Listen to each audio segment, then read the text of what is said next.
நடிகர் விஜயை தொடர்ந்து சூர்யாவும் அரசியலுக்கு வரவுள்ளதாக பேசப்பட்டு வரும் நிலையில் அதற்கு முன்னோட்டமாக தனது நற்பணி இயக்கத்தை வலுப்படுத்த நடிகர் சூர்யா முடிவு எடுத்துள்ளதாக தகவல் வெளியாகியுள்ளது. அதற்கேற்ப தமிழ்நாட்டின் பல இடங்களில் சூர்யா நற்பணி இயக்கத்தின் ஆலோசனைக் கூட்டங்கள் நடத்தப்பட்டுள்ளன.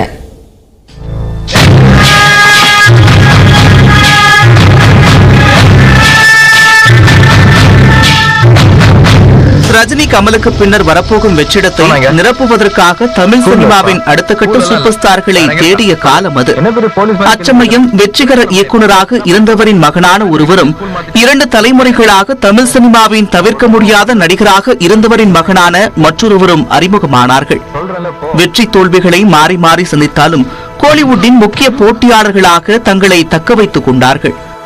அதன் பின்னர் தங்களுக்கென தனி பாணியை செட் செய்து அதன் பின்னால் பயணித்து உச்ச நட்சத்திரமாக கொண்டாடப்பட்டு வருகின்றனர். இப்படி ஒப்பீடுகளுக்கு பஞ்சமில்லாதவர்கள் விஜயும் சூர்யாவும். இதில் புகழின் உச்சத்தில் உள்ள விஜய் நடிப்பிற்கு திடீரென முற்றுப்புள்ளி அறிவித்துவிட்டு சட்டமன்ற தேர்தலை நோக்கி பயணிக்க தொடங்கியுள்ளார்.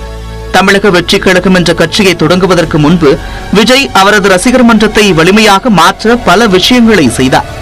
2026ஆம் ஆண்டு முதல் முறையாக வாக்காளர்களாக மாறவுள்ள இளம் தலைமுறைகளை குறிவைத்து கடந்த ஆண்டு பொதுத் தேர்வு வெற்றியாளர்களை தொகுதி வாரியாக அழைத்து பாராட்டு விழா நடத்தினார். அங்கே தொடங்கி வெள்ள நிவாரணம், மக்கள் நலப் பணிகள் என அரசியல் கட்சிக்கு வலுவான அஸ்திவாரத்தை போட்டு வருகிறார் விஜய்.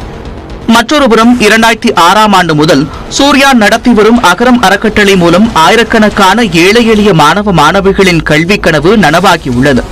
தன்னுடைய நற்பணி இயக்கம் மூலம் பல விஷயங்களை செய்து வருகிறார். இந்நிலையில் நடிகர் விஜயை தொடர்ந்து தமிழ்நாடு முழுவதும் உள்ள தனது நற்பணி இயக்கத்தை வலுப்படுத்த நடிகர் சூர்யா முடிவெடுத்திருப்பதாக தகவல் வெளியாகியுள்ளது. சூர்யா நற்பணி இயக்கம் 60 மாவட்டங்களாக பிரிந்து செயல்பட்டு வரும் நிலையில் வார்டு வாரியாக நிர்வாகிகளை நியமிப்பது குறித்து சூர்யா நற்பணி இயக்கம் ஆலோசனை நடத்தி வருவதாக அவரது ரசிகர் வட்டாரங்கள் தெரிவிக்கின்றன. குறிப்பாக விழுப்புரம், கடலூர், புதுச்சேரி, மயிலாடுதுறை, காரைக்கால், நாகை ஆகிய மாவட்டங்களில் ஆலோசனைக் கூட்டங்கள் நடைபெற்றுள்ளன. எதிர்கால திட்டமிடலை முன்வைத்து இயக்கத்தை வலுப்படுத்துவதற்காக நடவடிக்கைகளை சூர்யா தீவிரப்படுத்தியுள்ளதாகவும் கூறப்படுகிறது.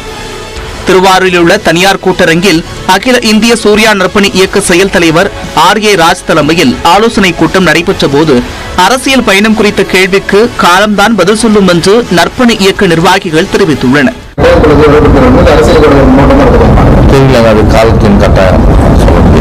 ஏற்கனவே சூர்யா தன் ரசிகர்களை சந்தித்த போது கூட இப்படிதான் விஜயின் அரசியல் வருகையுடன் ஒப்பிட்டு பேசப்பட்டது. ஆனால் அது வதந்தியாக மட்டுமே கரைந்து போனது. அதேபோல தற்போது வெளியாகியுள்ள தகவலின்படி விஜய் உடன் நேருக்கு நேர் அரசியல் களத்தில் சூர்யா குதிப்பாரா என்பதை பொறுத்திருந்தே பார்க்க வேண்டும்.